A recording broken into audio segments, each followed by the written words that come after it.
¿Qué tal el examen? Carol, buen día.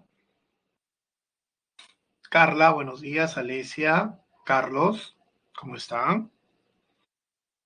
¿Qué tal tu examen el día domingo? Me imagino que bien,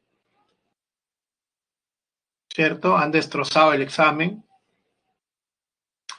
Buen día. Uy, tenemos un portugués por acá. ¿Tudo bem?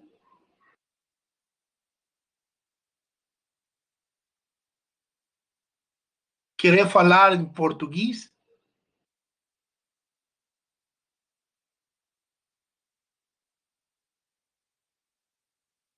Ah, maybe in English we can change the language.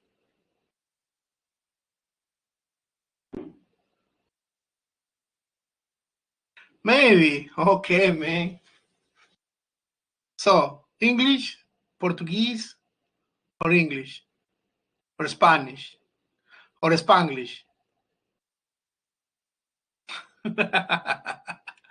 Normal, ¿ah? Se puede.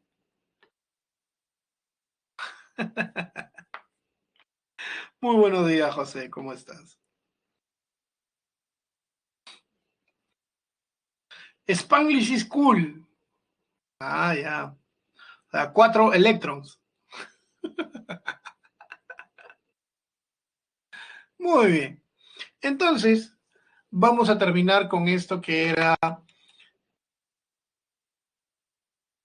los estados de agregación de la materia. Ya la semana pasada habíamos visto lo que era estado sólido, estado gaseoso y estado líquido. Hoy día nos toca ver el estado sólido y terminar con lo que es sistemas dispersos, ¿sí? Finalizando con todo lo que es soluciones y ácidos y bases. ¿Ok? Entonces empecemos con la clase de hoy. Y hoy día nos toca ver, como bien dijimos, terminar con el estado sólido. Habría que recordar que cuando nosotros hablamos de estado sólido, cuando hablamos de estado sólido decimos, siempre la fuerza de atracción está en una mayor proporción que la fuerza de repulsión.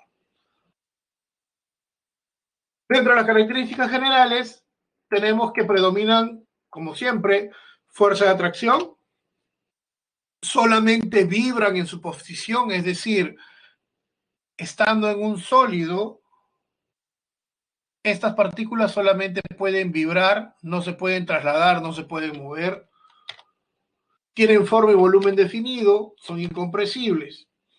Ahora, dentro del estado sólido, nosotros vamos a ver dos tipos de sólidos. El cristalino, ¿cierto? Se dice cristalino porque tiene un orden a largo, vamos a decir, ordenamiento de largo alcance, ¿no? A largo alcance.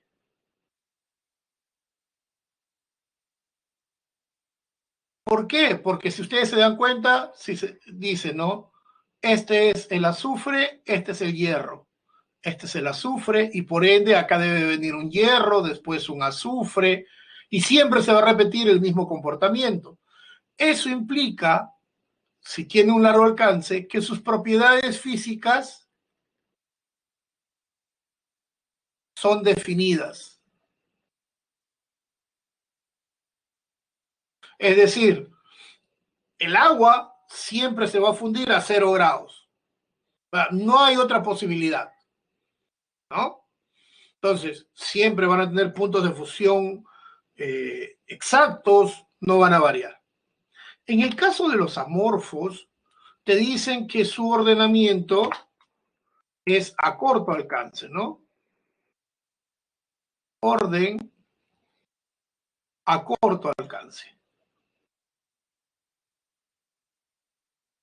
Y eso implica que sus propiedades físicas son variables.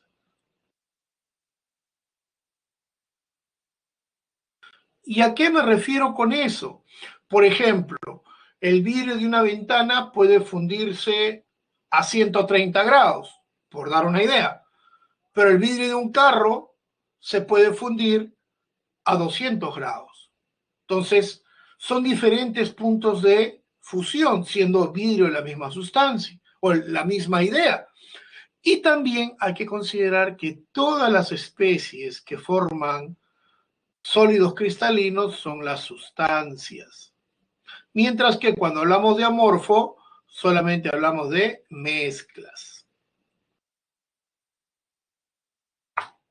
Dentro de los sólidos cristalinos podemos encontrar, por ejemplo, aquella especie que va a estar formada por un X más y un Y menos, como por ejemplo la blenda, que es zinc 2 más, azufre 2 menos, ¿cierto? Y obviamente tiene las mismas propiedades de los sólidos iónicos, duros y quebradizos, no conducen calor o la electricidad y sus puntos de fusión son elevados. En los sólidos moleculares, obviamente que vienen de los enlaces covalentes, pero aquí vas a decir su fuerza de atracción son las fuerzas intermoleculares. Por eso es que son blandos, son malos conductores del calor de la electricidad y tienen un punto de fusión bajo. Es decir, son aquellos sólidos que tienen menor interacción entre ellos. Cosa diferente de los sólidos covalentes. Aquí también el enlace, como su mismo nombre lo dice, el enlace es covalente. Pero hay que considerar que la fuerza de atracción en estos sólidos covalentes es el enlace covalente. Entonces, estos son los de mayor interacción.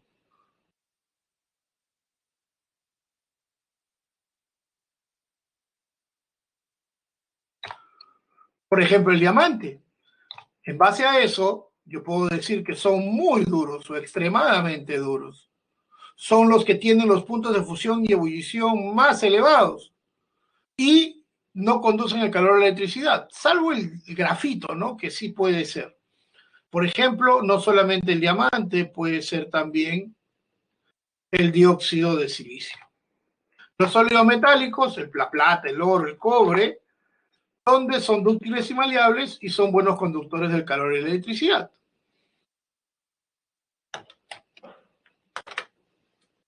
A ver, ¿me ayudan con esto, por favor?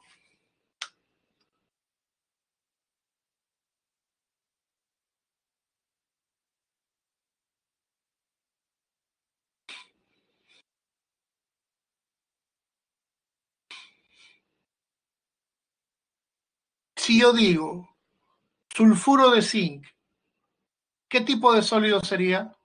Metálico, covalente, iónico o molecular.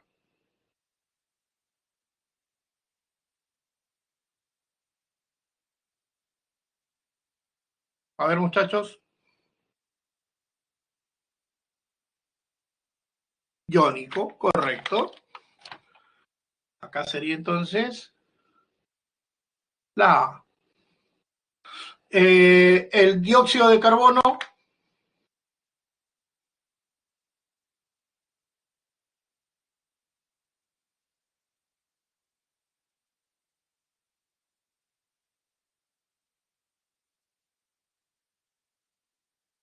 molecular, correcto.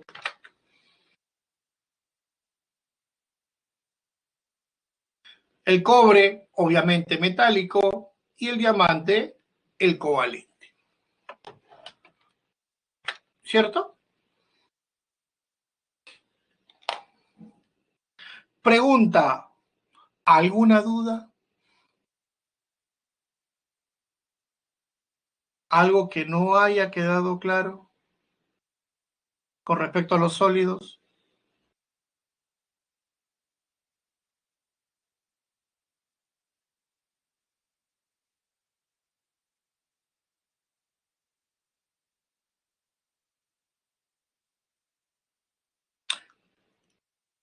Los que son buenos conductores de la electricidad son los metálicos. Hay una excepción con respecto al grafito, que es una especie covalente, pero que sí conduce corriente, ¿no? Pero principalmente son los metales los que son buenos conductores de la electricidad en estado sólido, ¿no?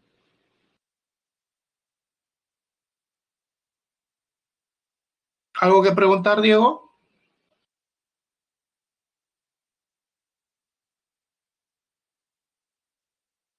De nada, Carla.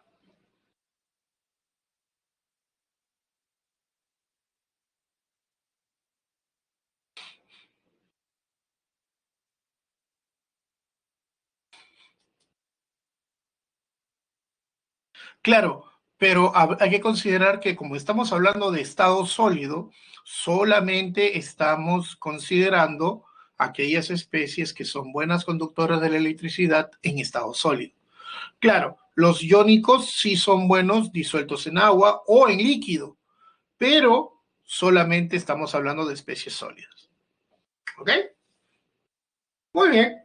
Entonces, podemos pasar al nuevo tema, que son sistemas dispersos. Cuando nosotros hablamos de sistemas dispersos, nosotros consideramos aquí como definición es cualquier especie,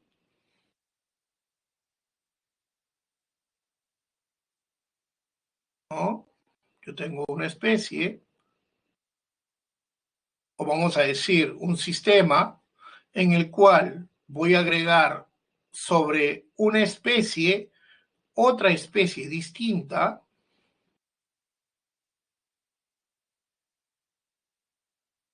de tal manera que la especie 2 va a estar diseminada en el cuerpo de la especie 1.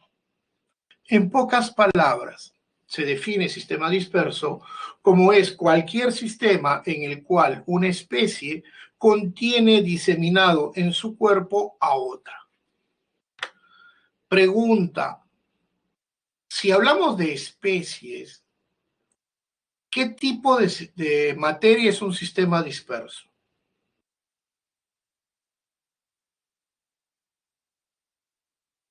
¿Cuál sería la respuesta a eso?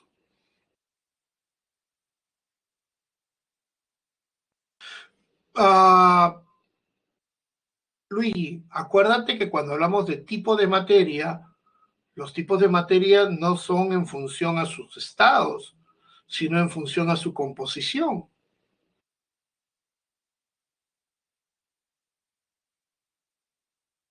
¿Te acuerdas? Entonces, ¿qué tipo de materia es un sistema disperso? ¿Hemos definido coloides cuando hablamos de sistemas dispersos, Diego?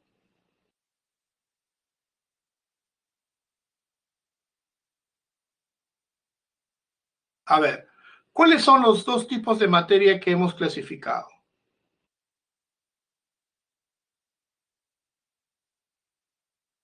Tachos, ¿no saben cuáles son los estados, la composición de la materia? ¿En qué se clasifica? ¿Segunda clase? No lo creo. ¿En qué se clasifica la materia según su composición? Son dos. Gracias, Jesse. Mezcla y sustancia. Entonces, todo sistema disperso, ¿qué cosa es? Si está formado de dos especies como mínimo.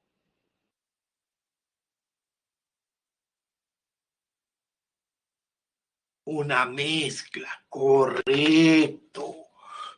Todos los sistemas dispersos son mezclas.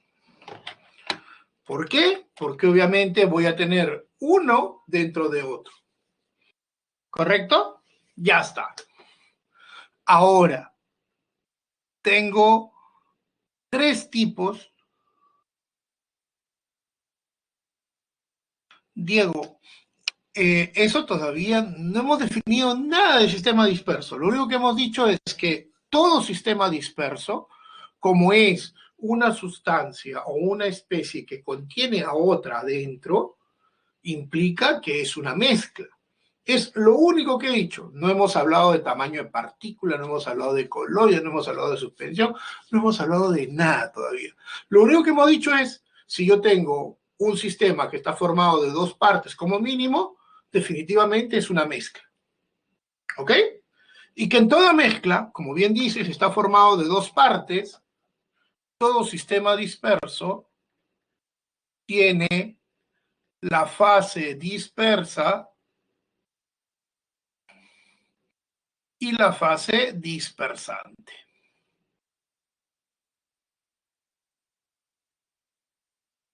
Obviamente esto está en menor proporción y esto está en mayor proporción. ¿Correcto? Ya. Cuando queremos clasificar un sistema disperso, nosotros hablamos de tres posibilidades, para lo cual necesito que ustedes me ayuden. Pregunta, ¿qué se puede tomar en un desayuno? A ver, denme bebidas, ejemplos de bebidas que se puede tomar en un desayuno. Leche, ya, ¿qué más? Café, muy bien. ¿Qué más podríamos tomar? Jugo, ya. Té, ya.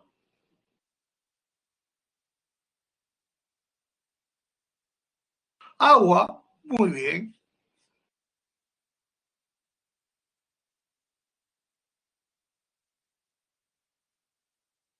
Yogur, ya está, perfecto. Entonces, voy a tomar tres ejemplos. Pónganse en la cabeza que tienen enfrente de ustedes un jugo de frutas, un surtido, tienen un vaso de leche y tienen un vaso con agua. Los tres ahí. ¿Ok? Pregunta, si dejo los tres vasos servidos, un vaso con jugo, con un surtido, un vaso con leche de vaca y un vaso con agua, al cabo de 10 a 15 minutos, ¿qué sucede? ¿Qué sucede con el jugo de frutas?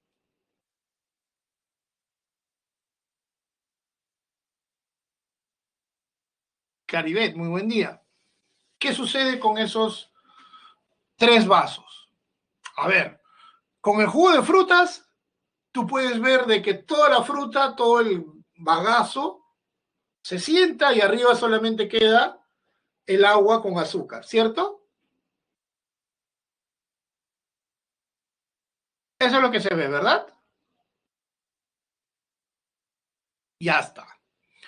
En la leche, ¿qué se ve?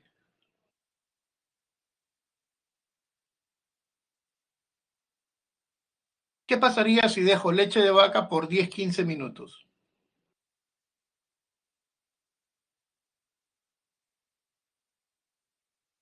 ¿Qué se ve?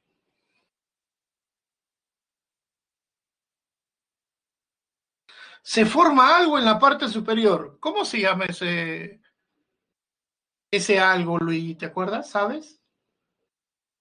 La nata, correcto. ¿Y saben qué cosa es la nata? Grasa, muy bien. Bueno, no mantequilla, Carla, es grasa realmente, ¿cierto? ¿Y en el agua pasa algo? No, ya está. Entonces, ahí ya tienen los tres tipos de sistemas.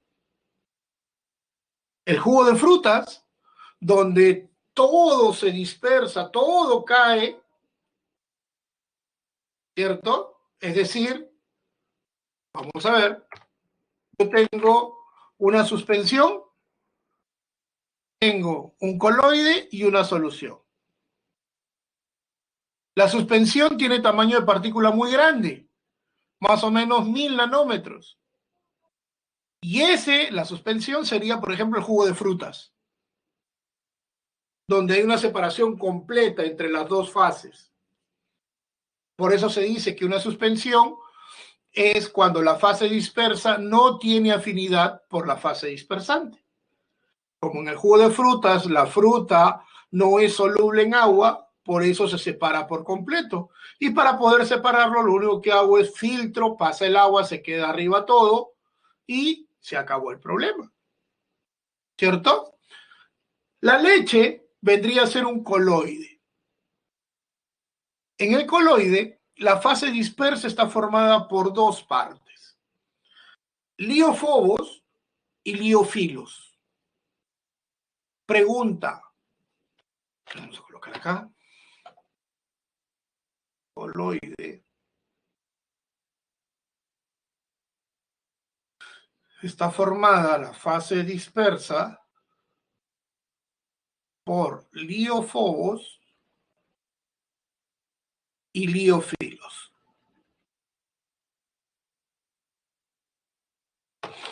Pregunta, ¿qué significa fobo?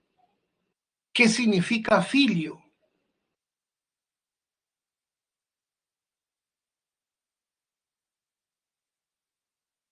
Filio, afinidad, ¿cierto? Fobo, rechazo, ¿cierto?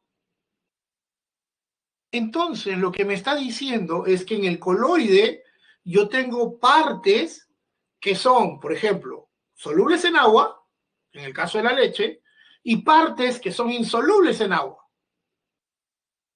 ¿Y a qué me refiero con esto? Por ejemplo, ¿no? La leche. ¿De qué está formada la leche? La leche está formada por el suero, está formada por las sales minerales, hormonas, proteínas y grasa. De todos ellos, ¿cuál es el único que es insoluble en agua?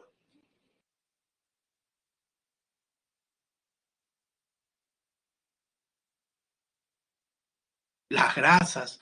Pero, si te das cuenta, las sales minerales,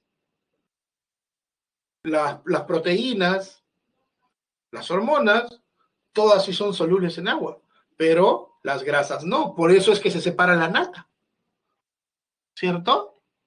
Entonces, ahí tenemos dos cosas.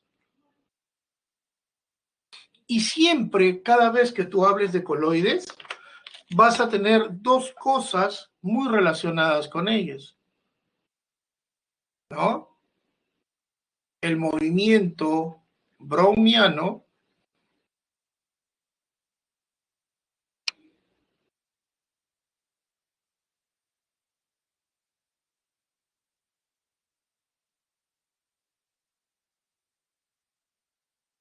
y el efecto Tyndall.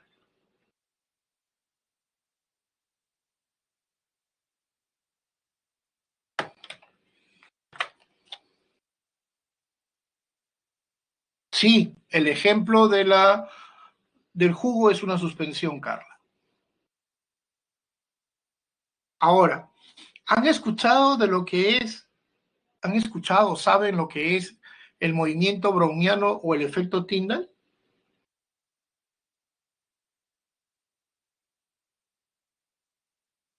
¿Sí?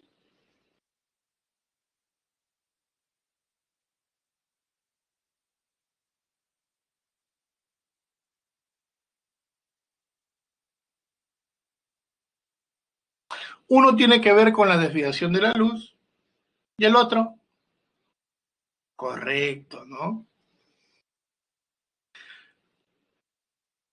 Esto se puede ver de una forma bien simple y les aseguro que todos ustedes lo han visto alguna vez en su vida.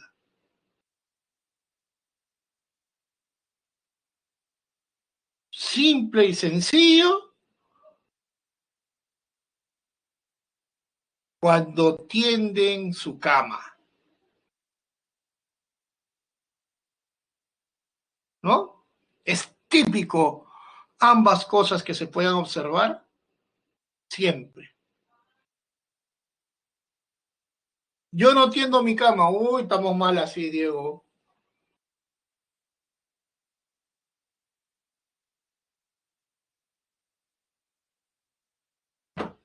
Pero me imagino que alguna vez la has sacudido al menos, ¿cierto?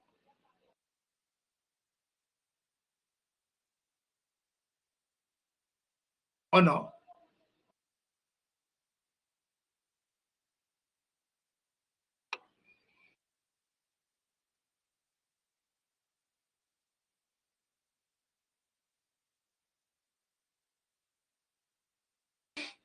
Ah, ya estaba diciendo ya. También escuché de la tixotropía.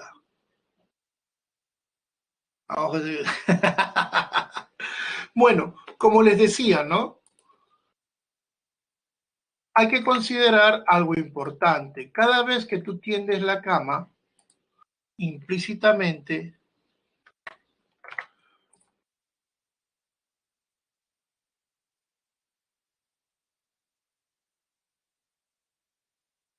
cuando tú tiendes la cama, ahí tienes que considerar algo importante, ¿cierto? Tú sacudes y al momento de sacudir, la ventana, tú sigues haciendo tus cosas, la luz que pasa por la ventana se ve eclipsada porque parece que brillara algo, ¿no? Obviamente, obviamente, eso es el efecto Tyndall. La luz debe pasar por la solución sin ningún problema. ¿Cuál es la solución? El aire. Pero cuando aparecen estas partículas de polvo muy pequeñas, hacen de que la luz, en lugar de seguir su trayectoria normal, se refracte. Por esa razón es que da la impresión de que los polvillos están brillando alrededor de la luz, ¿cierto? Eso es el efecto Tyndall. Lo otro es el movimiento browniano. Y el movimiento browniano está directamente relacionado ¿con qué? Con el hecho de que cuando ustedes ven las partículas en el aire, esas partículas de polvo, se puede ver que estas tienen un movimiento exacto.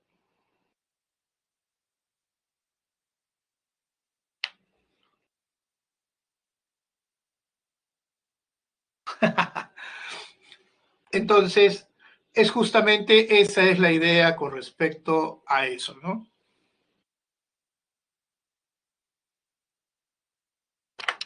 Ahora, con respecto a la tixotropía, eso es el cambio, ¿no? De la viscosidad con el tiempo, pero eso es prácticamente para fluidos no newtonianos. Entonces, ahí hay cosas que no son directamente relacionadas con los coloides, ¿cierto?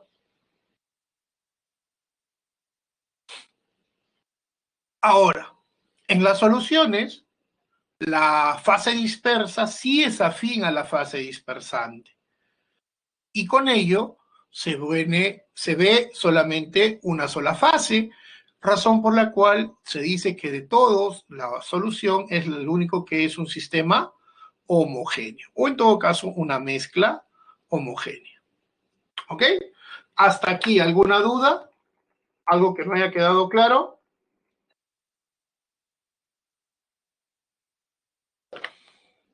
Sigamos entonces. En toda solución, nosotros hemos dicho, solución es un sistema disperso. Y como tal, este sistema disperso está formado por la fase dispersante, vamos a poner la fase dispersa, y la fase dispersante. Cosa que cambia ahora a soluto y este cambia a solvente.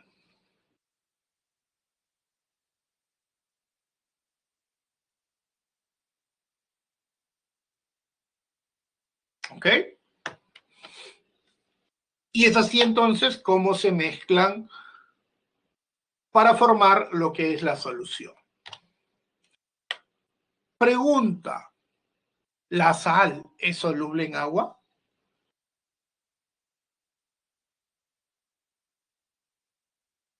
¿Sí o no?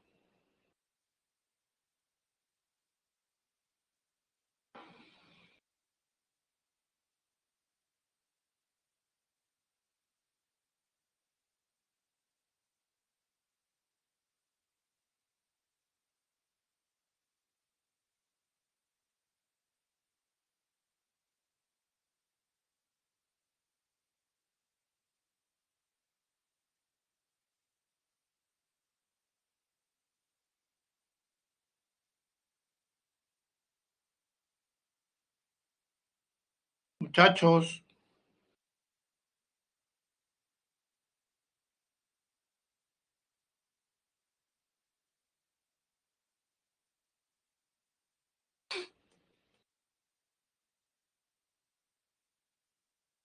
Luigi, ¿la sal es soluble en agua, sí o no? La sal de cocina.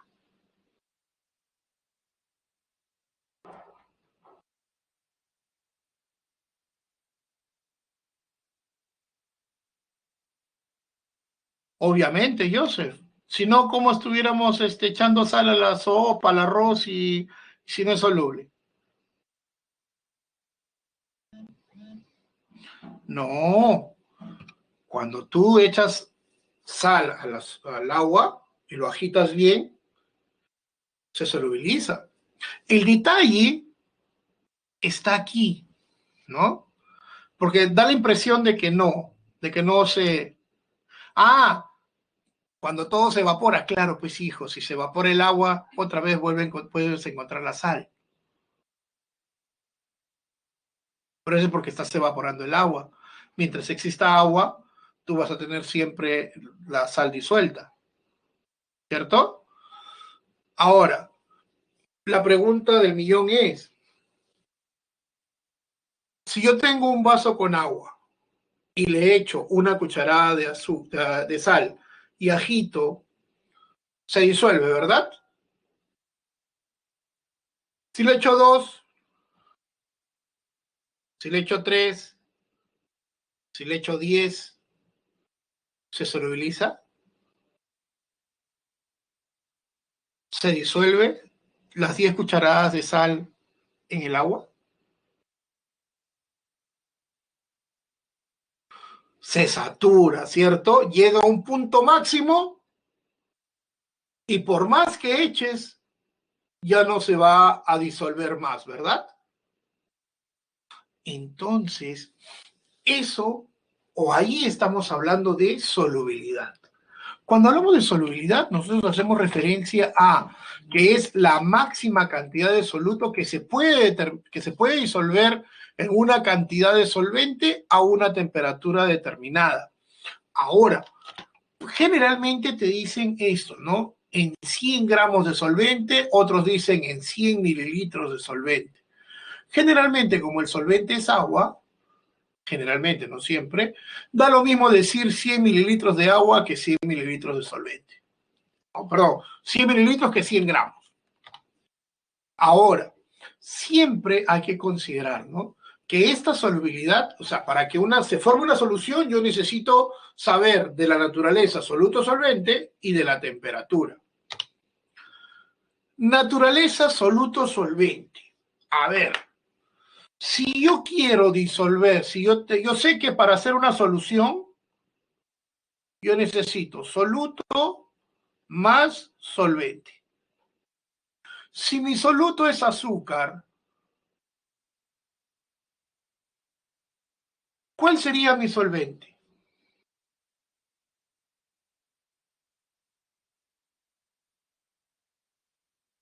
Agua, correcto.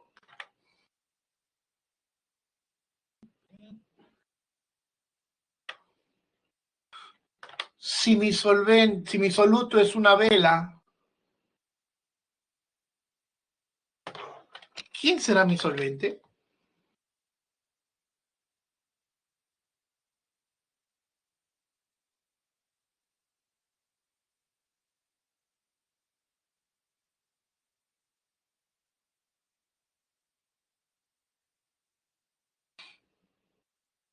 Luis, ¿oxígeno? Ni cosquillas le hace. ¿No sabes, Luis? Te aseguro que sí sabes. ¡Fuego! No. Anthony, una consulta. Si tú le pones fuego o calor a la vela, ¿qué pasa con la vela? Se derrite. ¿Y qué tienes? Vela derretida. ¿Dónde está el solvente?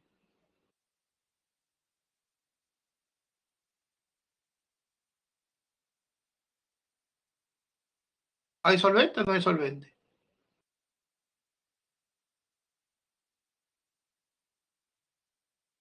No hay. Entonces,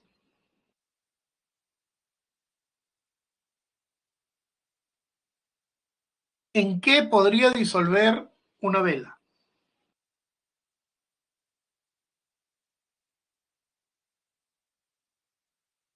Un ácido no le hace ni cosquillas.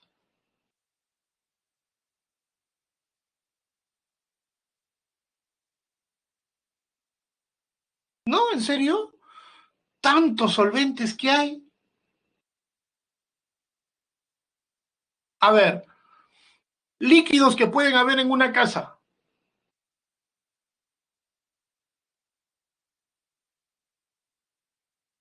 POET es agua, principalmente. Cloro, ¿no sería lejía? Agua, principalmente. ¿Qué más? ¿Qué otra cosa?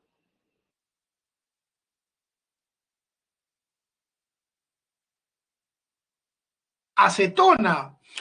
Cerca, muy cerca. Pero no. Ah, ahí está, ya tenemos uno ya. Joseph, ¿tú tienes tolueno en casa? No creo, ¿ah? Eso sí, no creo, Joseph.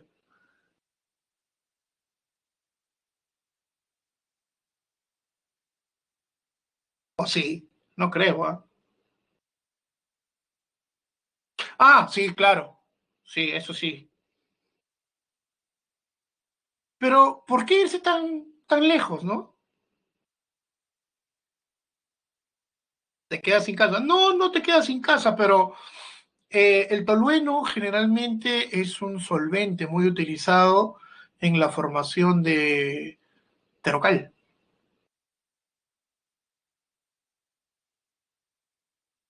¿No? Entonces, pirómano no es trinitotolueno, eso es un explosivo. Aquí estamos hablando de otras cosas. Pero, por ejemplo, no es necesario irse tan lejos como, por ejemplo, pensar en el tiner, pensar en la gasolina, pensar en el querosene, ¿cierto? En el aguarrás, como dijeron. Correcto. Son muchos solventes que te pueden ayudar a disolver una vela. Pero la pregunta es, por ejemplo, ¿no? Yo puedo poner acá gasolina o tiner.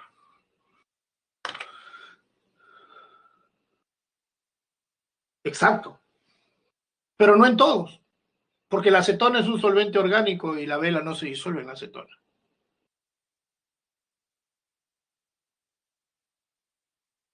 Y aquí viene la pregunta, ¿no?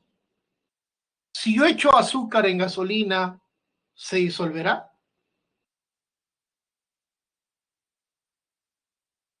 Si yo echo vela en el agua, ¿se disolverá?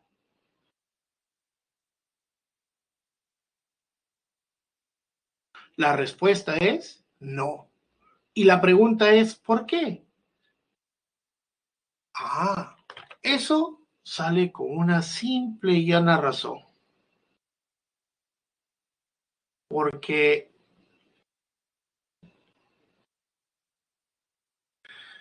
si yo tengo el azúcar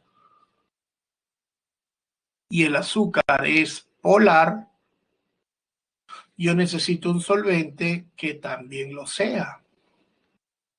Pero si yo tengo un soluto apolar, como es la vela, voy a necesitar gasolina, que también es apolar. Y esa es la razón por la cual se dice que para hacer una solución, lo semejante disuelve lo semejante.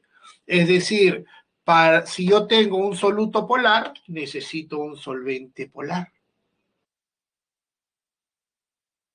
¿Correcto? Polar con polar, apolar con apolar. ¿No?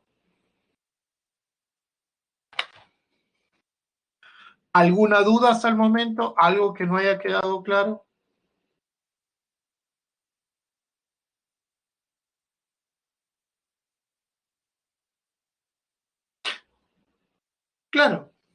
Acuérdate que las velas también son ceras y se pueden sacar, son parafinas y se pueden sacar de la destilación del petróleo.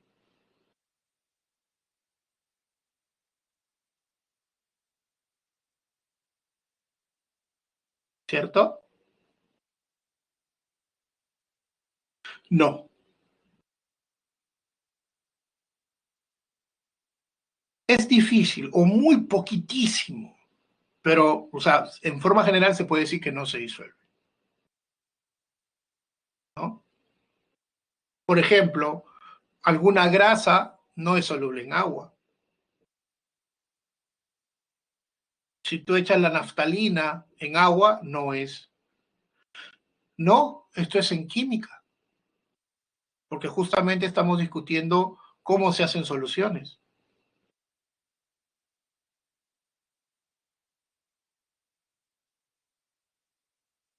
¿cierto? Entonces, ¿quedó claro hasta ahí? Ya está. Sigamos entonces. Cuando hablamos de la temperatura, sí, la temperatura está directamente ligada con la solubilidad. Y esto es generalmente,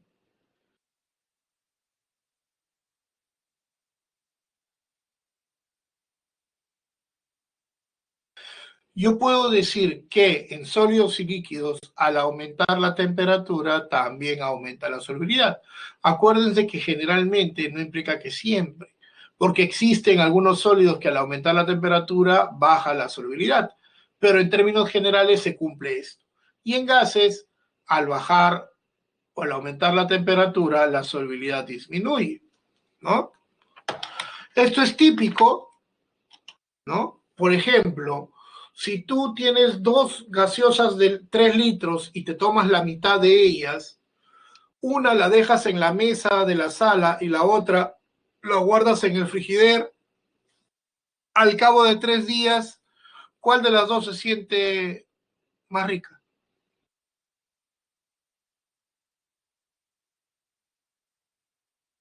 ¿El que dejaste en el frigider o el que dejaste en la mesa de la sala? El de la refri, ¿cierto? ¿Por qué?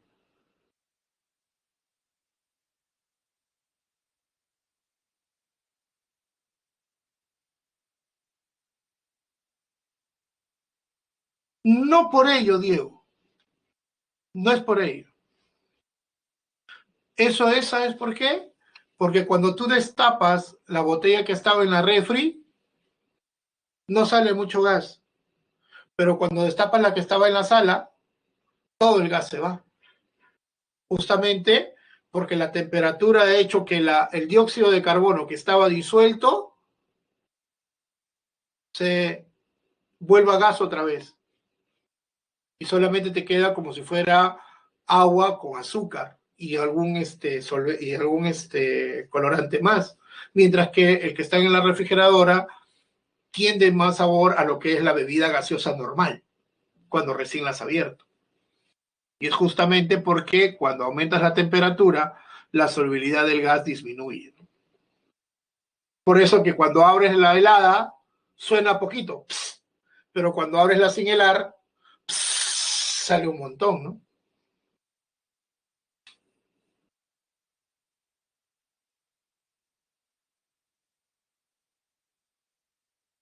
Ah, es que para que ustedes puedan ver esa idea de formar una gaseosa, para que el gas entre a alta presión y se disuelva en la gaseosa o en la bebida, eso lo hacen a 0 grados y a una alta presión.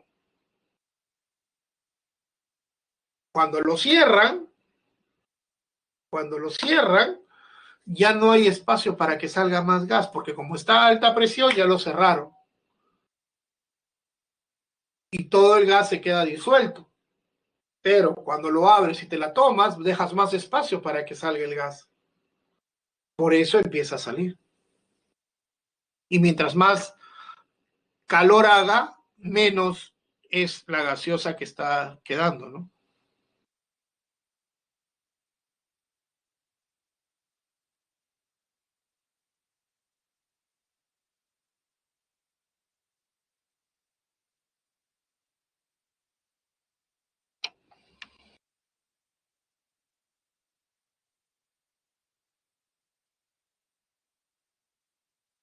¿Cómo sería una gaseosa sin gas? Déjala 4 días y tómala. Y te vas a dar cuenta que es... ¿Listos? Sigamos entonces. Ahora, cuando hablamos de soluciones, vamos a hablar por la disgregación del soluto. ¿Ok? Eso quiere o está relacionado con cómo se va a generar esta solución. Y eso hace referencia a qué es lo que sucede en el seno de la solución. Es decir, si tengo un sulfato de cobre o si tengo azúcar. En el caso del sulfato de cobre, yo voy a tener que esto se va a disociar en cobre más 2 y sulfato menos. O sea, este es iónico. Mientras que en la sacarosa yo tengo esto. OH, OH, OH, OH y CH2OH, que cuando están con el agua hacen una interacción puente de hidrógeno. Y a estas son las soluciones moleculares. Diferencia, esta conduce corriente.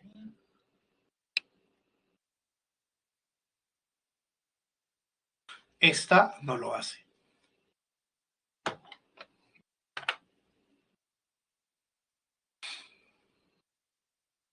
¿Cierto?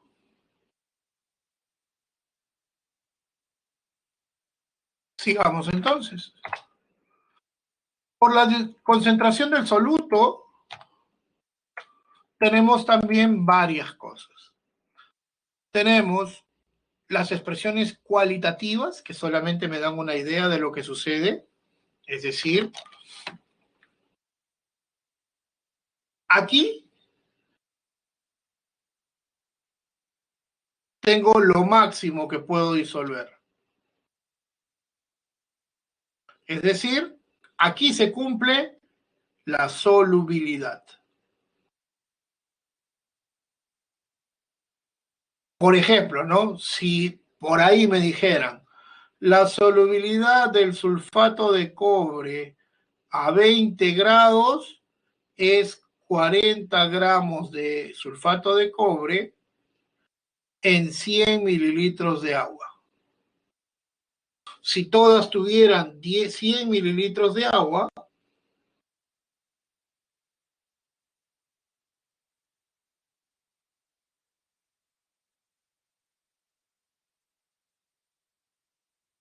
entonces aquí he echado, por ejemplo, 1 gramo, aquí he echado 30 gramos y aquí he echado 40 gramos. Es decir, lo máximo que puedo disolver. Después de esto aparece una solución sobresaturada, pero esto está relacionado con algo como esto. Habíamos quedado en que la solubilidad del sulfato de cobre a 40 grados, perdón, a 20 grados,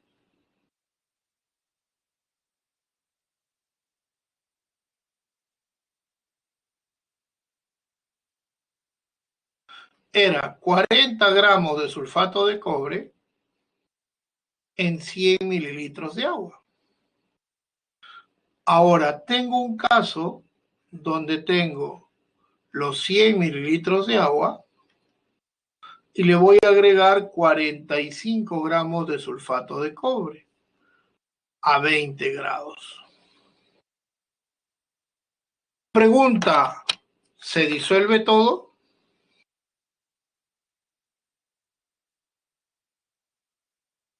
¿Qué dicen?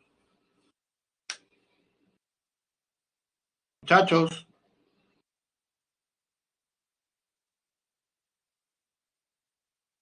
¿se disuelve todo? Juan dice que no.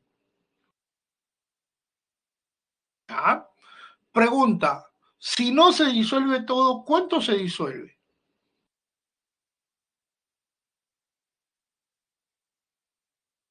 ¿Cuánto debería de disolverse? 40 gramos, correcto. Es decir, esto debería de ser o de transformarse en algo así. 100 mililitros de agua,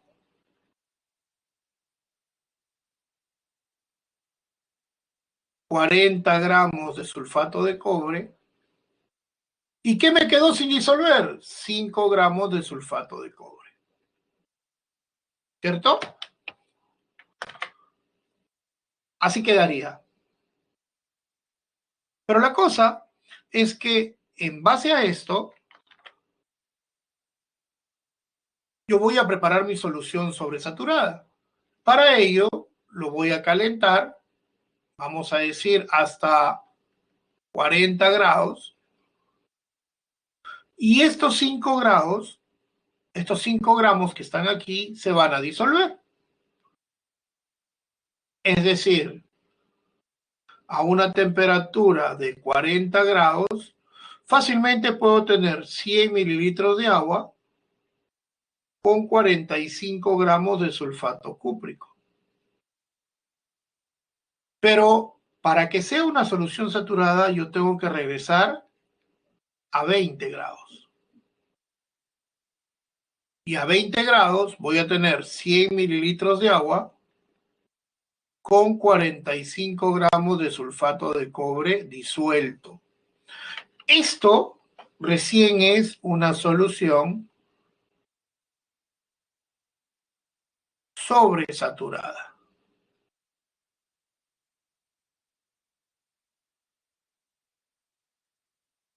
Pero esta solución sobresaturada es tan inestable que si tú golpeas la mesa o pasa el aire fuerte y mueve la superficie de la solución, esos 5 gramos que se disolvieron en exceso otra vez precipitan, ¿no? Ese es el detalle con la solución sobresaturada.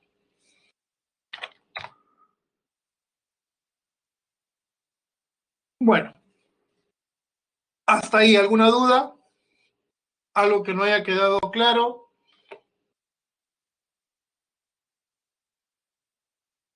Muchachos, ¿todo bien? ¿Alguna pregunta hasta el momento?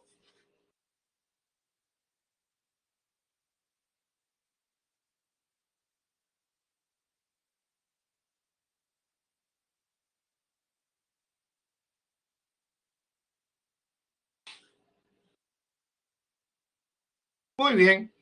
Entonces, tenemos 15 minutos de break. Regresamos.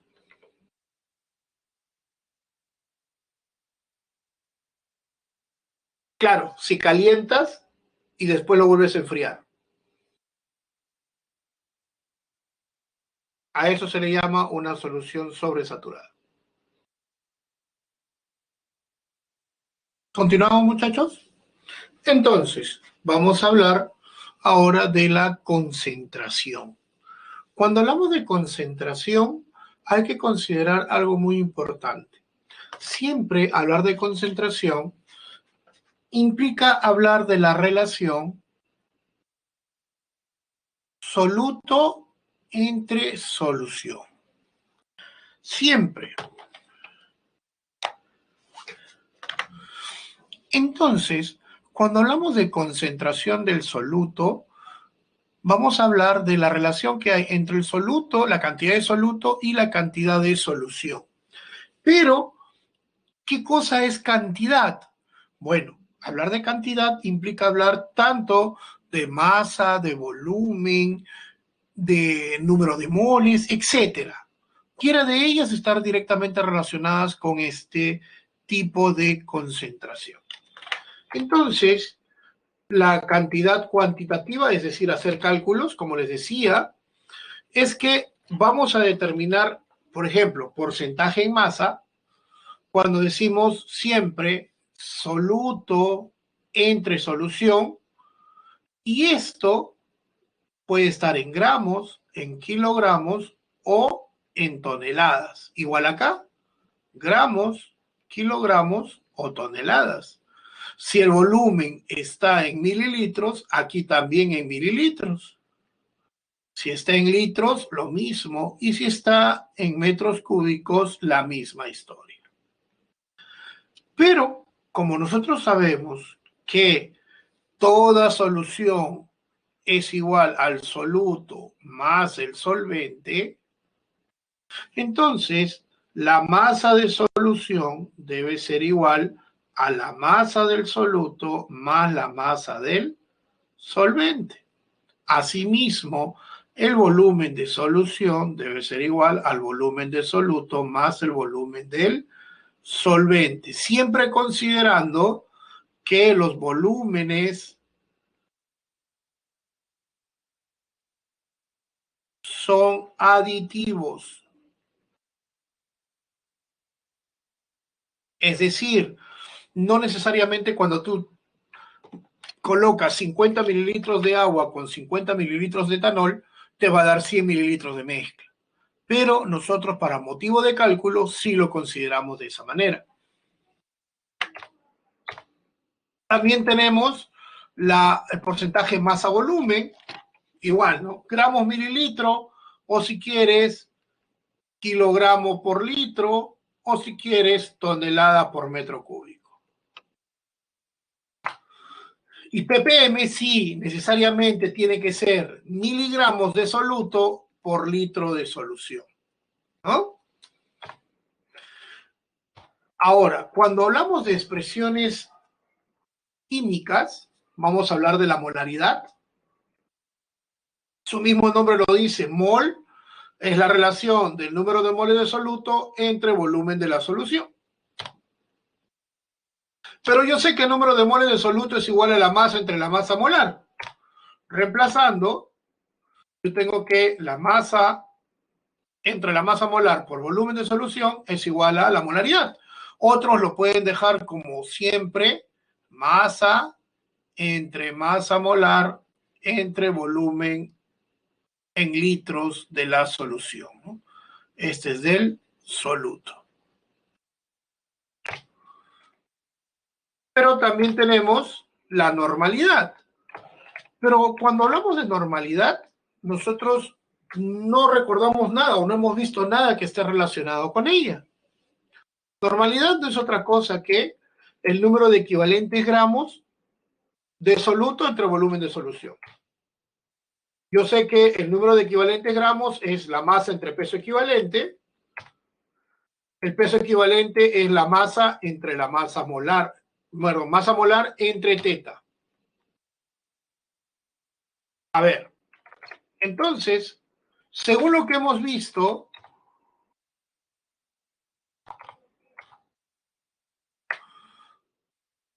¿qué prefiero hallar?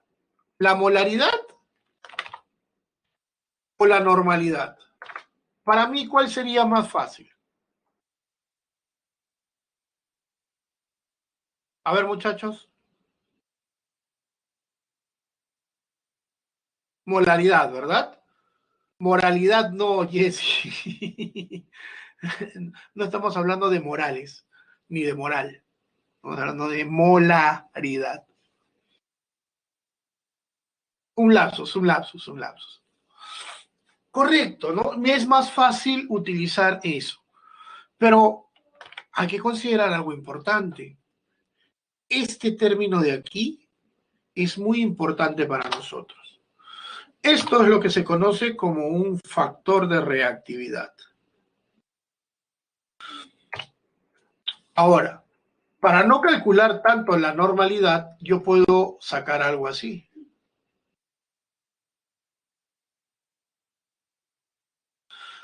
Relación entre molaridad y normalidad. Yo sé que la normalidad es igual al número de equivalentes gramos entre volumen en litros. Según lo que me has dicho, la masa entre el peso equivalente entre volumen en litros, masa entre masa molar entre teta entre volumen en litros. Producto de extremos, producto de medios, yo tengo que la normalidad es igual a la masa por teta entre masa molar entre volumen en litros. Pregunta, ¿qué es esto?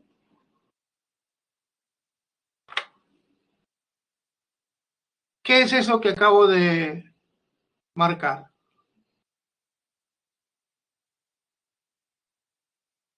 ¿Densidad? Anthony, ¿eso es densidad?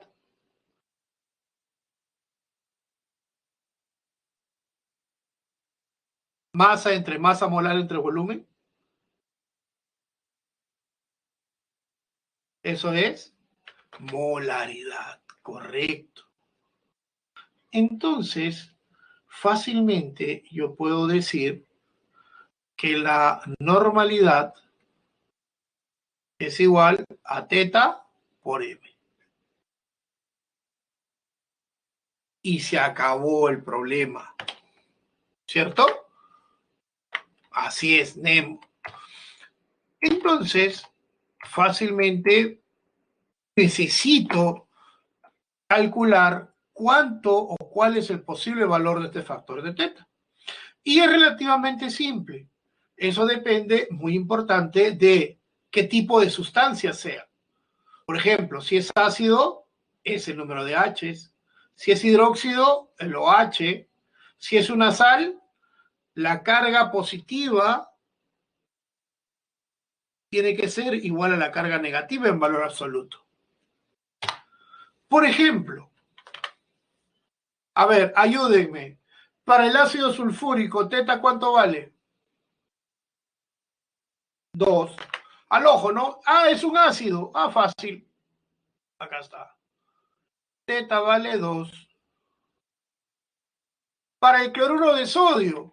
Ah, si recuerdo, el cloruro de sodio tiene que ser cargas. Ah, ya. Na más Cl menos. La carga más 1, carga menos 1, ¿son iguales? Sí, sin importar el signo. Teta vale 1. Para el hidróxido de calcio, ¿cuánto vale teta? 2. Directo, ¿no? ¿Por qué? Porque acá está. Teta vale 2.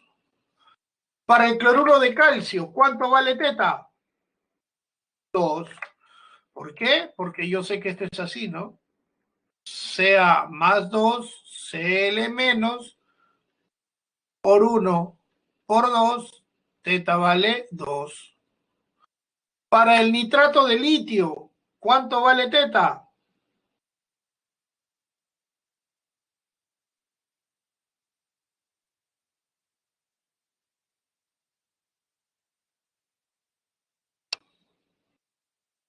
A ver, para el LiNO3, ¿cuánto vale teta? Nitrato de litio.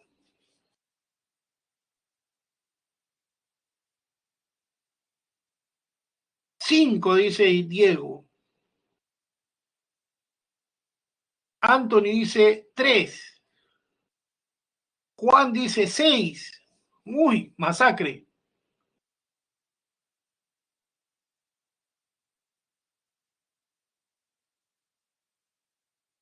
La respuesta es, a ver, siempre cuando hagan esto, acuérdense que tienen que hacer algo importante.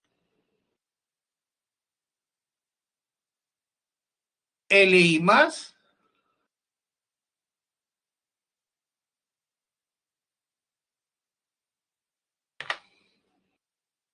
Z vale 1. Ese es el detalle, ¿no? Tienen que colocar el paréntesis para que se den cuenta qué es lo que sucede entre una especie y la otra.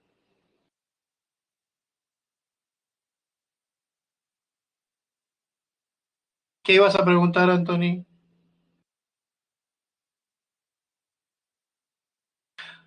Para el sulfato de aluminio, ¿cuánto vale teta?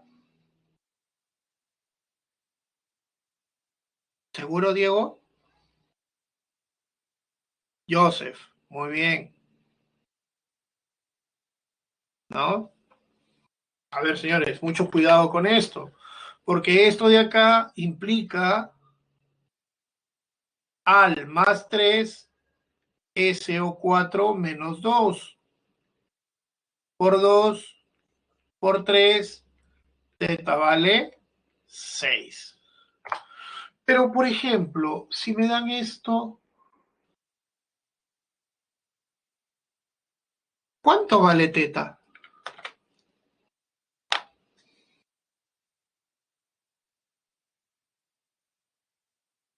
A ver, muchachos, vamos, pónganse las pilas. ¿Cuánto vale teta?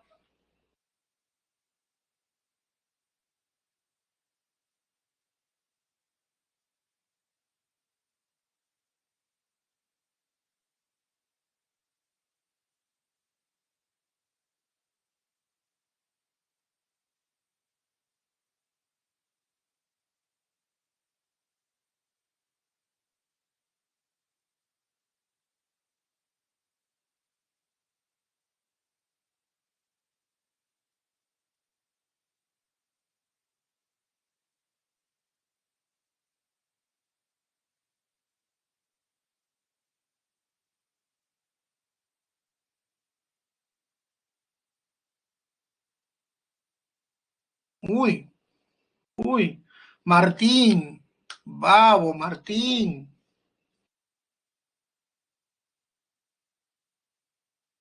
Correcto. A ver, vamos a resolver esto. Cuando nosotros hablamos del fosfato cobáltico, nosotros hacemos esto, ¿no? Aquí nosotros tenemos, cerramos paréntesis y decimos CO más y PO4 menos. Pero yo sé que, ¿cuáles son los estados de oxidación del cobalto?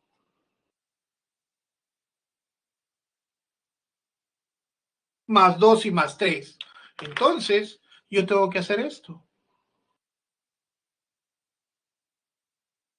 Más 2 menos 2 y CO más 3, PO4 menos 3.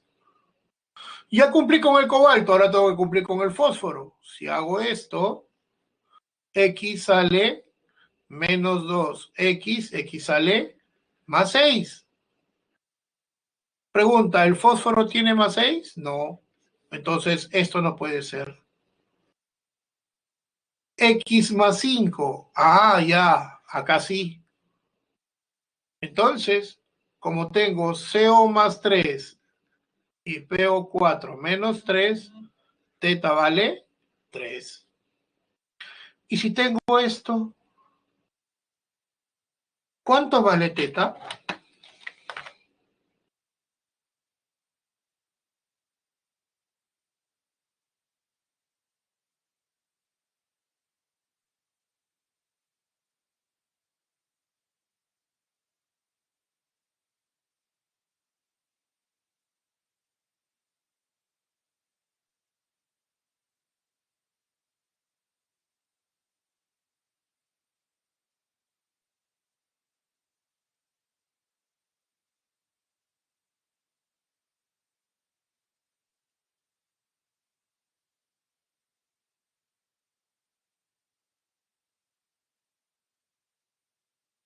Ahí sí, ¿no? La hicieron linda, al toque salieron con 4, pero arriba con el fosfato cobáltico, ¿ah?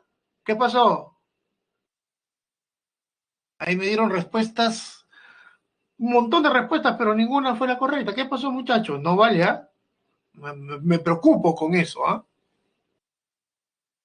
Ya, sigamos entonces. Entonces, esto es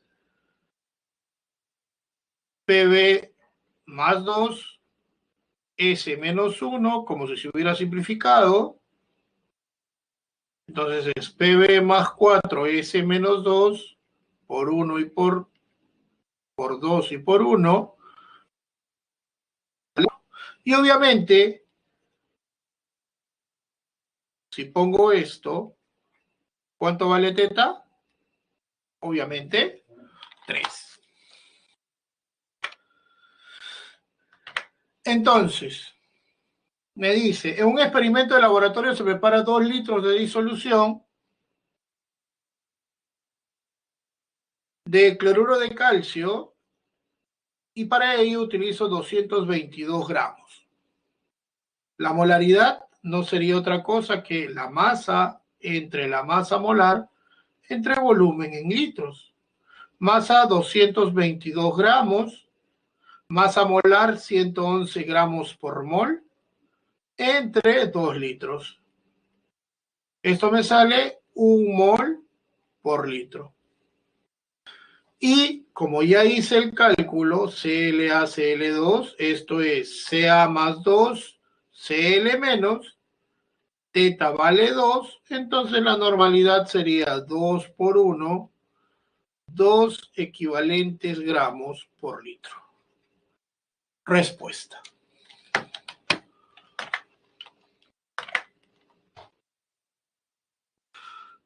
Cuando hablamos de disolución, nosotros decimos que cuando yo tengo una solución y a esa solución ya preparada le echo más agua, estoy en un proceso de dilución, ¿no? Y este proceso implica que el número de moles permanece constante. Por tal razón, yo puedo decir a partir de esto que molaridad 1 por volumen 1 es igual a molaridad final por volumen final. O si quieres 2. Pero como no necesariamente la concentración va a estar en molaridad, yo puedo cambiar en forma general C1, porque es la concentración 1, que puede ser porcentaje masa-volumen, puede ser porcentaje volumen-volumen, o puede ser molaridad, para cualquiera de los dos casos, ¿no? De forma general. Y cuando hablamos de mezcla de soluciones, voy a tener 2 soluciones del mismo soluto. Entonces, acá voy a tener el número de moles 1, acá voy a tener el número de moles 2, y en la mezcla resultante voy a tener el número de moles final o el número de moles 3.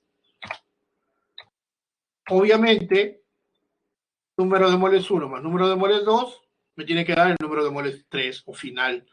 Por tal razón, puedo cambiar esto así, ¿no? Sin ningún problema. ¿Alguna duda hasta el momento? ¿Algo que no haya quedado claro?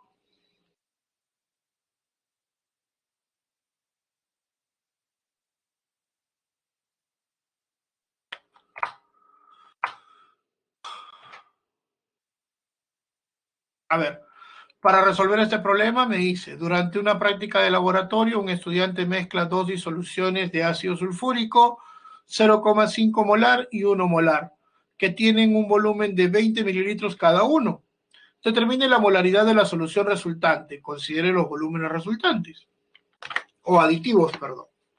Entonces yo tengo 20 mililitros de H2SO4, 0,5 molar. Y tengo 20 mililitros de H2SO4, 1 molar. Me dicen, súmalos a ver qué sucede. Entonces yo voy a decir, molaridad 1 por volumen 1 más molaridad 2 por volumen 2 debe ser igual a molaridad final por volumen final. Molaridad 1, 0,5. Volumen 1, 20 mililitros. Más molaridad 2, 1 por 20 mililitros es igual a la molaridad final por 40. Molaridad final sería 0,75 mol por litro. Respuesta. Muchachos,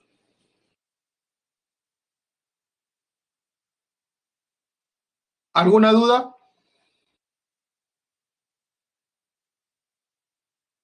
Muchachos.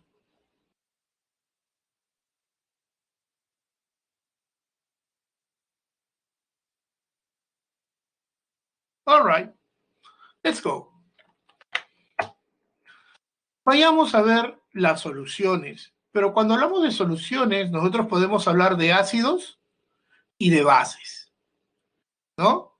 Inicialmente, ácido es toda aquella sustancia que libera H más en solución acuosa, que es lo único que nosotros vamos a ver, y alcalino o básico es todo aquello que libera OH en solución acuosa. Pero acá tenemos también, ¿cómo se llama? El papel indicador, ¿no?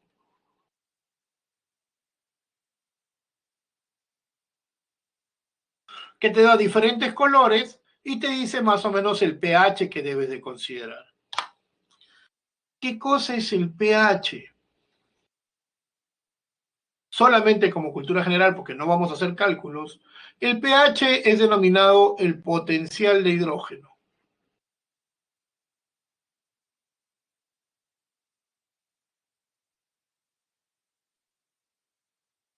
De forma referencial, el pH es igual a menos el logaritmo de la concentración de H más. Y como bien han visto, ustedes tienen una escala entre 0, 7 y 14, donde por arriba de 7, este es el pH, tienes básico, y mientras más te acerques a 14, más básico eres, o tienes un pH ácido, mientras más te acerques a 0, más ácido eres. ¿Correcto? Ahora, ¿qué pasa si yo hago una reacción donde coloco un ácido y le pongo una base? ¿Qué sale?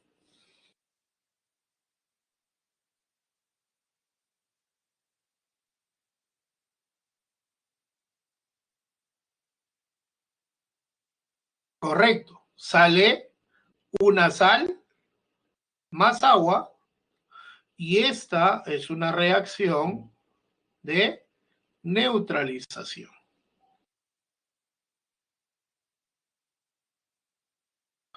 Pero cuando hablamos de una reacción, claro, sale una sal. Sea una sal, sea un ácido oxácido o un ácido hidrácido más una base, siempre va a salir una sal. Ahora, cuando hablamos de una reacción de neutralización, implica que yo voy a tener un ácido y una base. Ellos se van a neutralizar. Pero si yo tengo 50 ácidos y 10 bases, obviamente no va a haber una neutralización completa. Entonces, para que exista una neutralización, yo tengo que hacer que los equivalentes sean iguales. El equivalente de gramos de un ácido debe ser igual al número de equivalentes gramos de una base. Por tal razón, despejando, yo puedo hacer que la normalidad por volumen del ácido sea igual a la normalidad por el volumen de la base. O en su defecto, también hay que recordar que esto era masa entre peso equivalente. Entonces yo puedo hacer que la masa entre el peso equivalente de un sólido sea igual a la normalidad por el volumen de una solución. Y puedo hacerlo de ambas formas. ¿Cierto? Muy bien, señores. ¿Alguna duda? ¿Algo que no haya quedado claro? Tachos.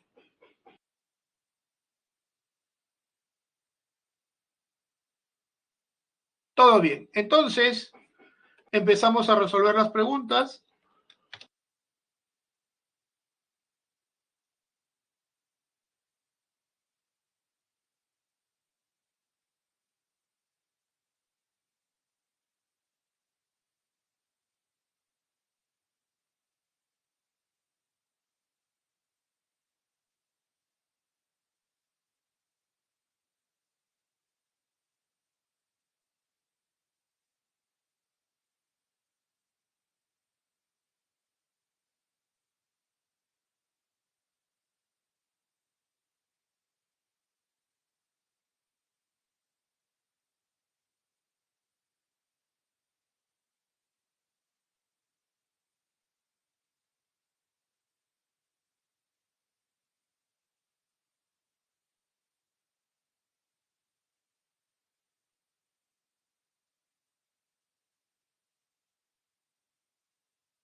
A ver, muchachos, la pregunta 1.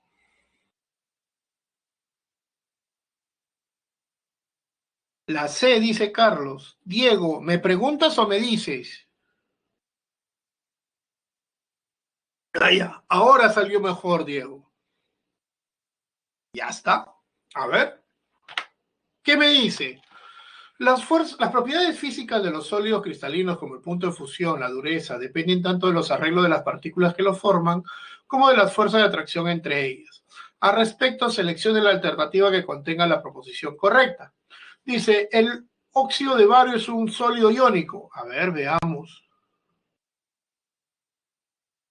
Metal, no metal, sí, sí es un sólido iónico. Presenta, no, no presenta bajo, presenta alto punto de fusión. Falso.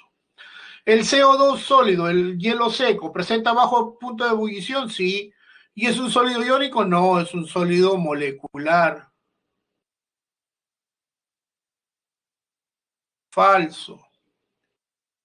¿La plata es un sólido metálico? Sí. ¿Pero no conduce? Sí, conduce. Falso. ¿El diamante es un sólido covalente? Sí. ¿Presenta elevada dureza? Sí. Respuesta.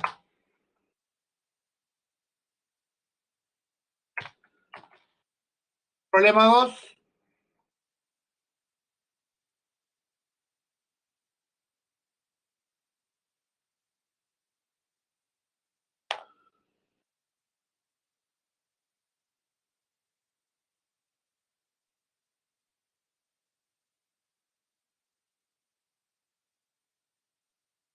Problema 2. A ver, vamos muchachos.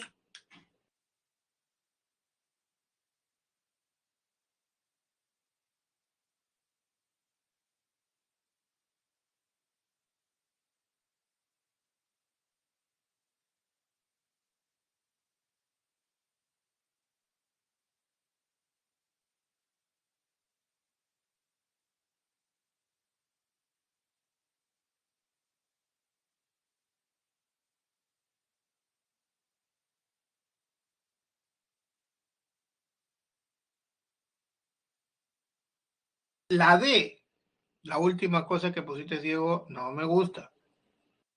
Aquí no hay, creo, supongo. O es o no es, Diego. ¿Qué pasa? La champa no funciona. No es champa, pe Diego. Ya me salió el P.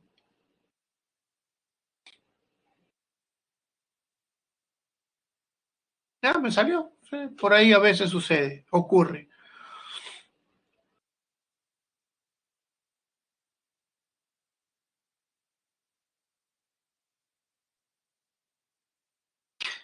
Lo de vario, lo de vario. Muy bien. Entonces, vamos a ver. Dice, en un sistema disperso se define como cualquier medio homogéneo que contiene diseminadas en su interior partículas de cualquier tamaño y estado.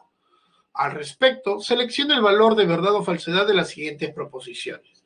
1. En las suspensiones, la fase dispersa se puede separar por filtración. ¿Se acuerdan que la suspensión era el jugo?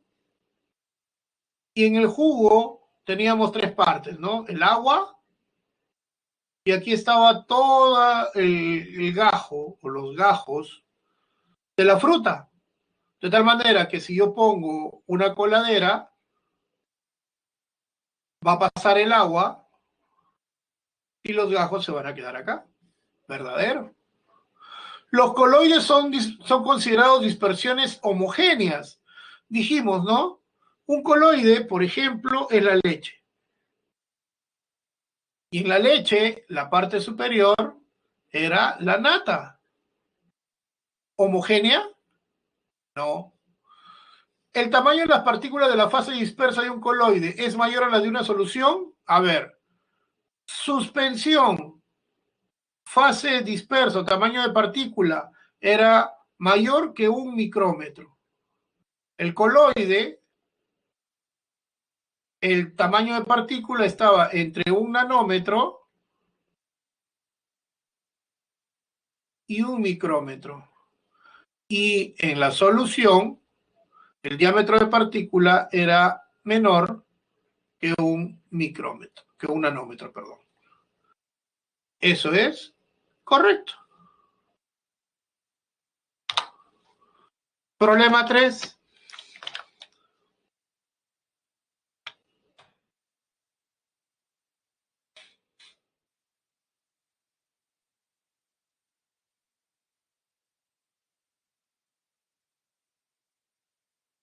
¿Cuál sería el problema 3? La respuesta es la 3, muchachos.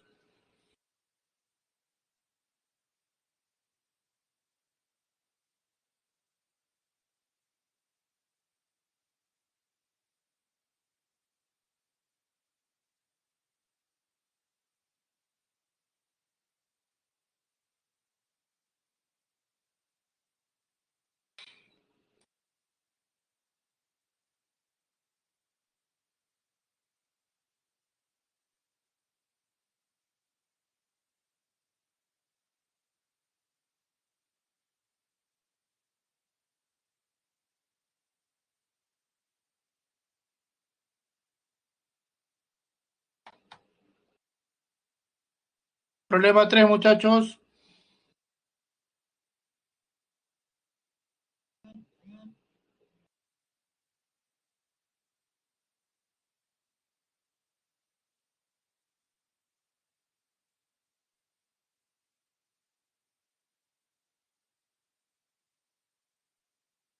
La B. A ver, vamos a ver qué me dice. El ácido sulfúrico se utiliza en la fabricación de fertilizantes, pigmentos, explosivos, entre otros. Si se tiene 500 mililitros de ácido sulfúrico al 10% en masa, me piden cuál sería la concentración masa-volumen si la densidad de la solución es igual a 10,7 gramos, o perdón, 1,07 gramos por mililitro.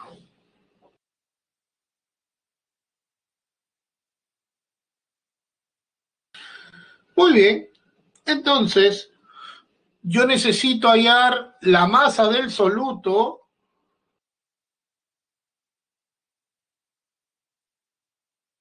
y el volumen de la solución. Tengo volumen de la solución, pero me falta la masa del soluto. Entonces, yo puedo decir,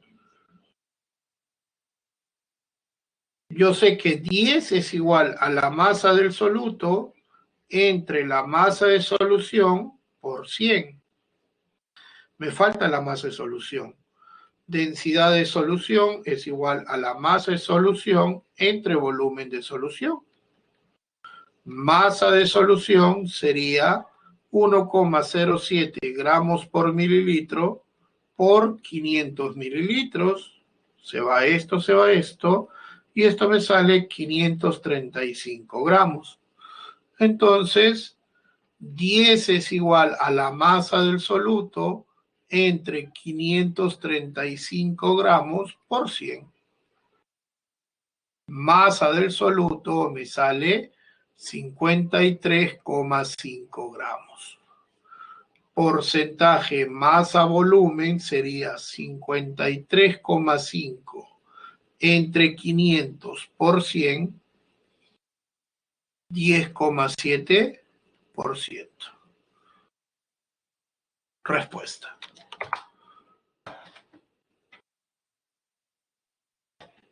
Problema 4.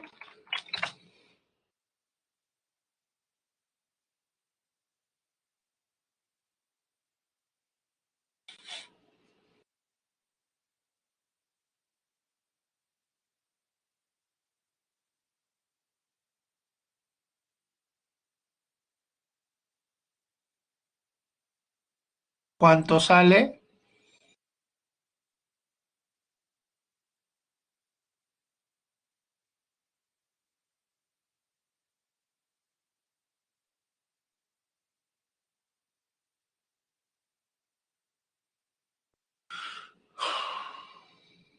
¿Qué pasa, muchachos? ¿Está difícil? Muchachos.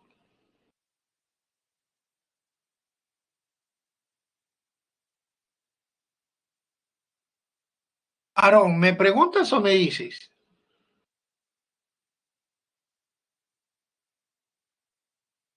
¿Seguros?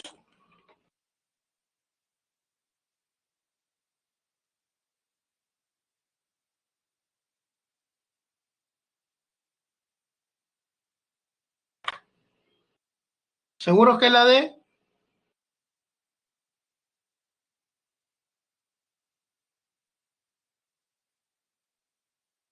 ¿Resolvemos? ¿Está difícil, Estefano? Pero si solamente es conversiones. Miren, ¿ah? ¿Qué me dice? Se considera que las personas sufren de envenenamiento por plomo,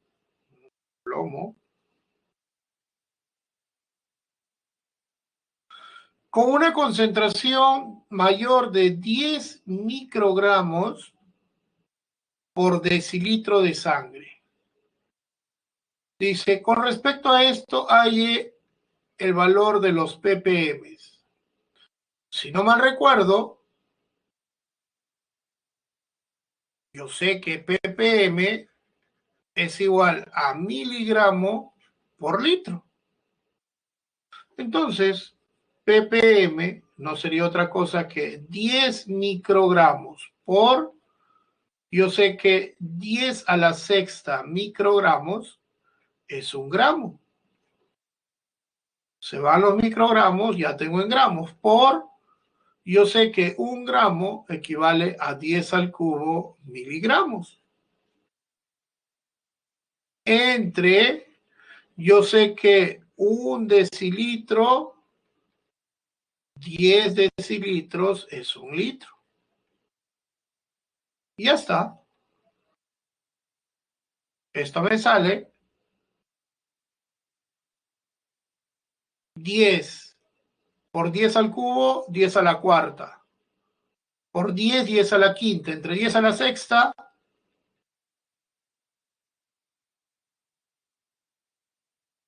respuesta.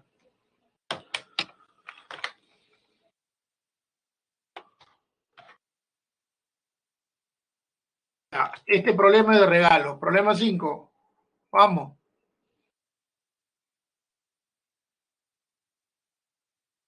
¿Cuál sería la respuesta?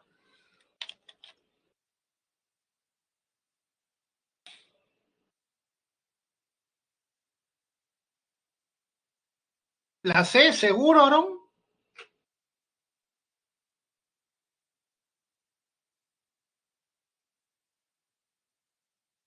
A ver, fíjense bien. Vamos, muchachos, ¿qué pasa? ¿Está muy difícil?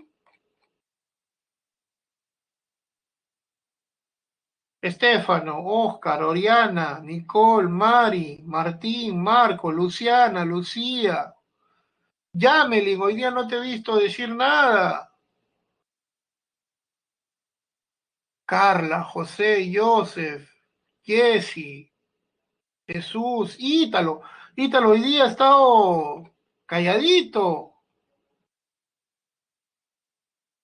Ítalo, ¿estás en clases? Geraldine, hoy día casi no te he visto decir nada.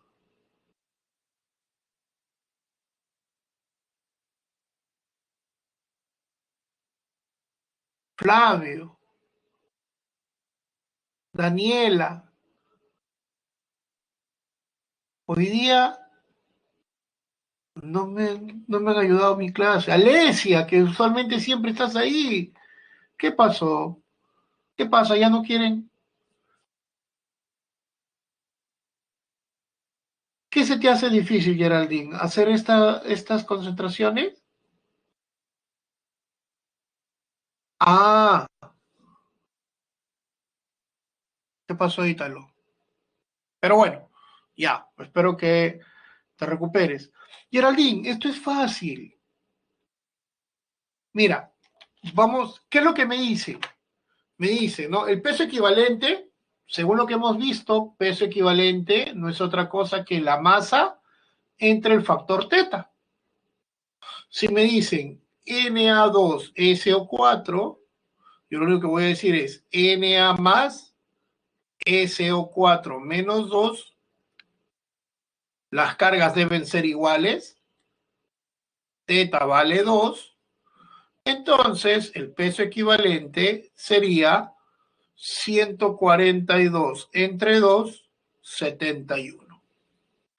Para el NaCl, que ya lo hemos visto, era Na más Cl menos, teta vale 1, entonces el peso equivalente era 58,5 entre 2, perdón, entre 1, porque teta vale 1,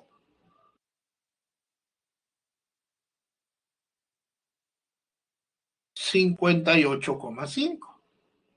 Para el H2SO4, de frente, ¿no? Teta vale 2, entonces el peso equivalente vendría a ser 98 sobre 2, 49. Y para el NaOH, teta vale 1, entonces el peso equivalente es igual a 40 sobre 1, que sería 40. Entonces la respuesta es 40.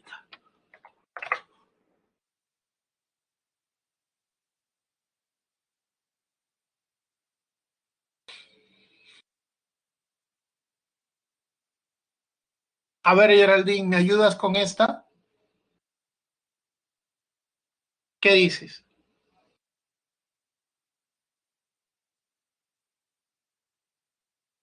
Geraldine,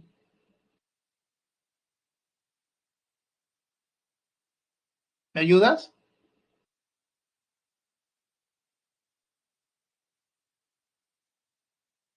¿Qué dicen? Problema 6.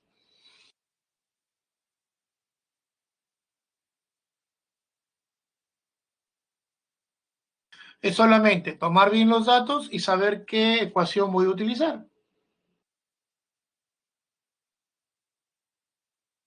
¿Qué me dicen? ¿Sale o no sale?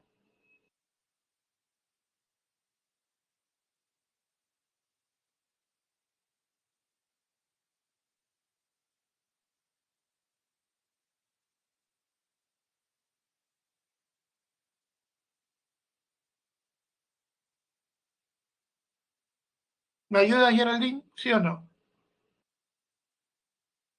Aunque sea, ayúdame a resolverlo. ¿Qué hice?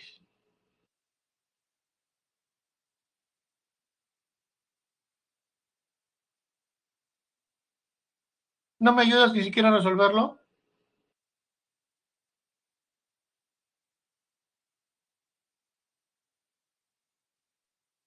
Ya.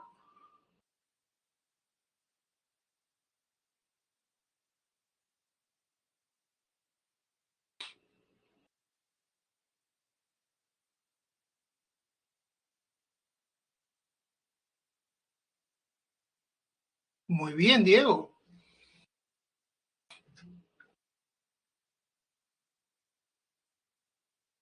A ver, Geraldine, ¿qué es lo primero que harías aquí? Me dice, yo tengo fosfato de sodio, Na3PO4, y me dicen, tengo 32,8 gramos de Na3PO4 y le voy a echar agua hasta llegar a los 400 mililitros de solución. Me dicen, haya la molaridad y la normalidad. Si yo hallo la molaridad y hallo teta, entonces puedo hallar la normalidad. Esto es Na más PO4 menos 3 por 1 y por 3, teta vale 3. Entonces, reemplazo solamente. Yo sé que la molaridad es igual a la masa entre la masa molar entre volumen en litros. Masa 32,8 gramos, masa molar 164 gramos por mol entre 0,4 litros. Esto me sale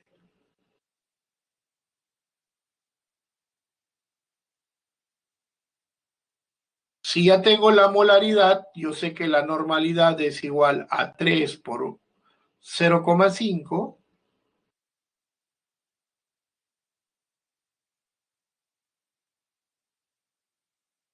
Respuesta.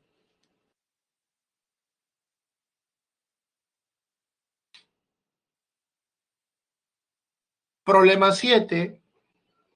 Les voy dejando su encuesta para que vayan marcando.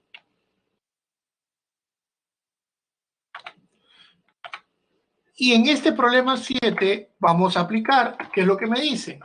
Tengo ácido clorhídrico 12 molar. Ese es mi concentración. Y quiero preparar 200 mililitros de una solución de HCl 1,5 molar. Entonces tengo concentración 1, 12 molar. Volumen 1, no lo sé. Concentración 2, 1,5 molar. Volumen 2, 200 mililitros. Entonces, concentración 1 por volumen 1 es igual a concentración 2 por volumen 2.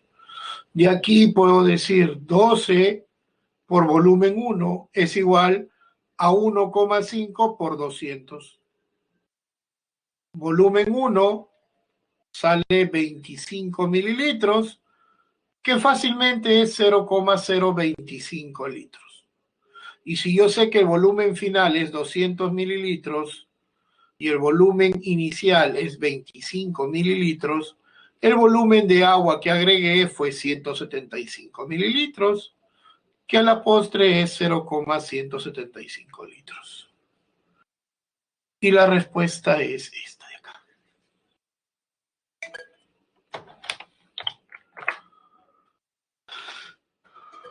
A ver. Vamos a ver qué pasó.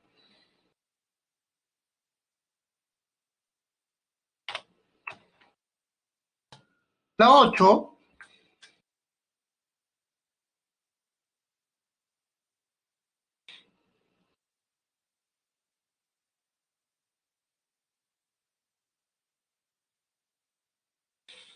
¿Seguro, Aaron?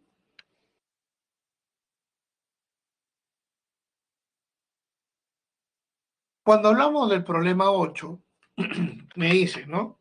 Yo tengo una solución diluida que contiene primero una solución,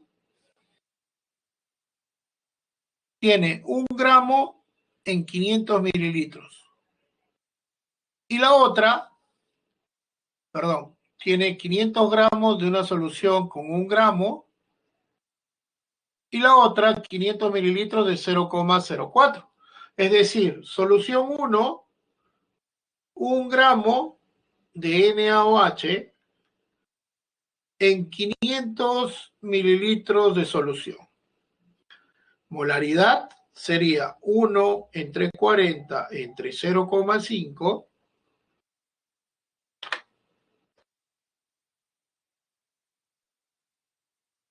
sería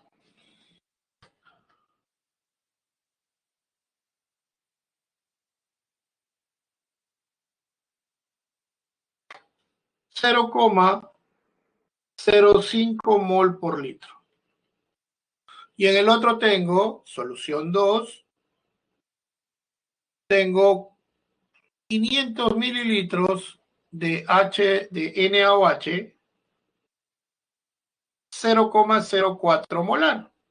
Entonces, concentración 1 por volumen 1 más concentración 2 por volumen 2 es igual a la concentración final por volumen final. Concentración 1, 0,05. Volumen inicial, 500. Concentración 2, 0,04 por 500. Es igual a la concentración final por 1000. Concentración final, 0,045, lo que equivale a 4,5 por 10 a la menos 2. Respuesta.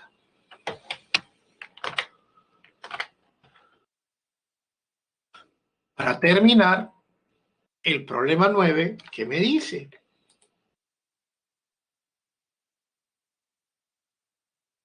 El problema 9 me dice, yo tengo Solución 1, NaOH, tengo 50 mililitros de HCl 0,1 molar.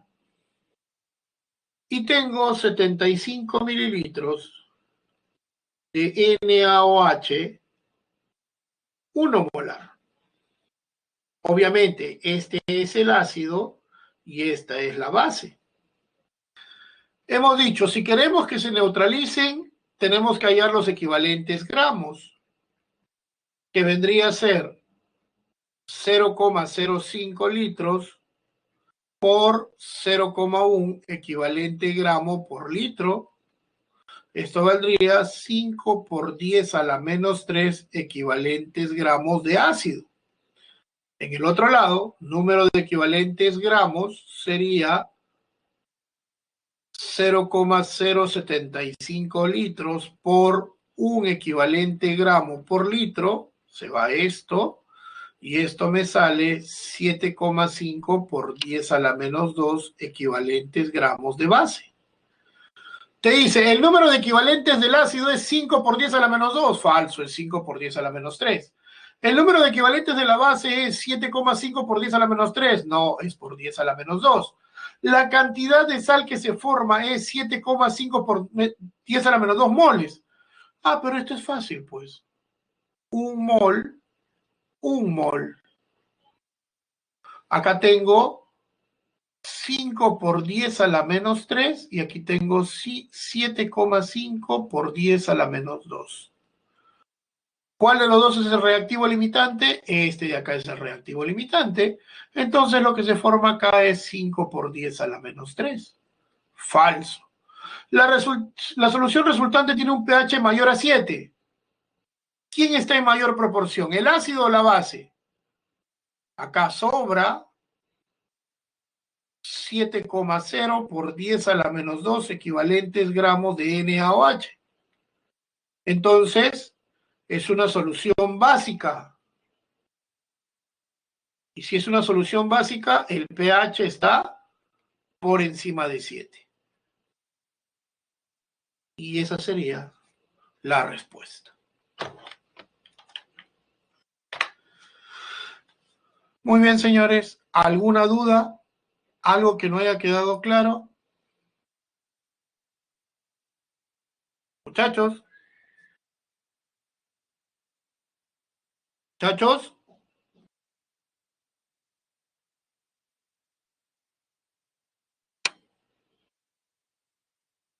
¿Dudas, consultas, preguntas?